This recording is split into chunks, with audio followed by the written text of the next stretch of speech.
Another thing I noticed, John, is that you are all multidisciplinary. You all have, you may be a geologist, but you might get to be an assistant for mechanics because you know a bit of engineering.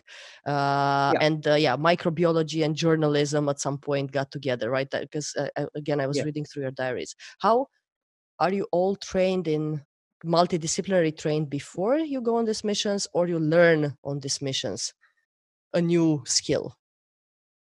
Well,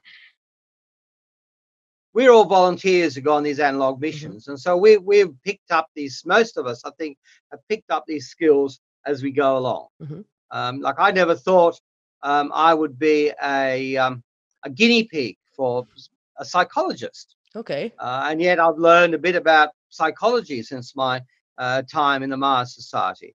Um, I've learned a hard. I never thought I'd learn how to shoot a gun until I went to the Arctic, and we did training to be the bear guard. So the circumstances have created that, and you also have to realise that with only say 6 people on your crew, one person, you can't just be focused on one task. You've got to be able to cook. You've got to be able to clean. You've got to be able to do basic maintenance. You've got to be able to communicate, as well as doing the thing you really like doing, whether it's engineering or photography or geology or whatever.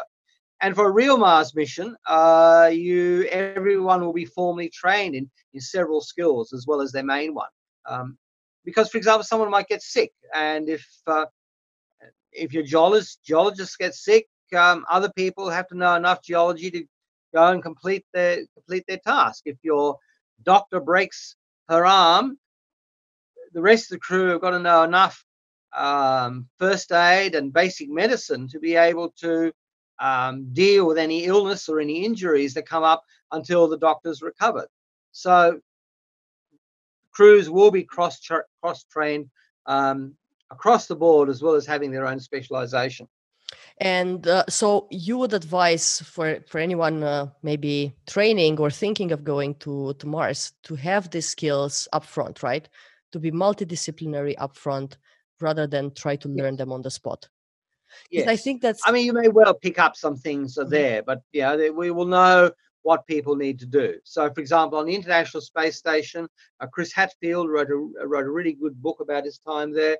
He said that the three main skills that everybody had to have, they had to understand the robotics, because there's a big robot arm on the space station, and that does a lot of the outside tasks. So they've all got to understand that, all be able to do that. They've all got to know how to look after the life support system, because Mhm. otherwise they'll all die. Mhm. So they've got to be able to clean the toilet, to fix the toilet, to make sure the air keeps circulating, all this sort of stuff. And the third thing everybody's got to do is they've got to be able to go outside on do a spacewalk, Mhm. and they've got to know how to use the spacesuits and how to work outside. They're the three basic skills that everybody has. And then in addition to that, they might have their research skills or their engineering skills in a particular discipline. Yeah, I was. It's quite interesting because I mean, you know, you've been here, yeah, a long time, and you've worked on normal companies as well.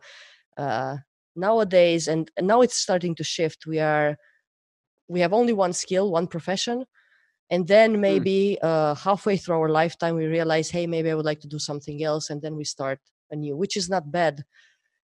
But one of mm, the things I would support right now personally would be even for kids and to become multidisciplinary from the very beginning, right?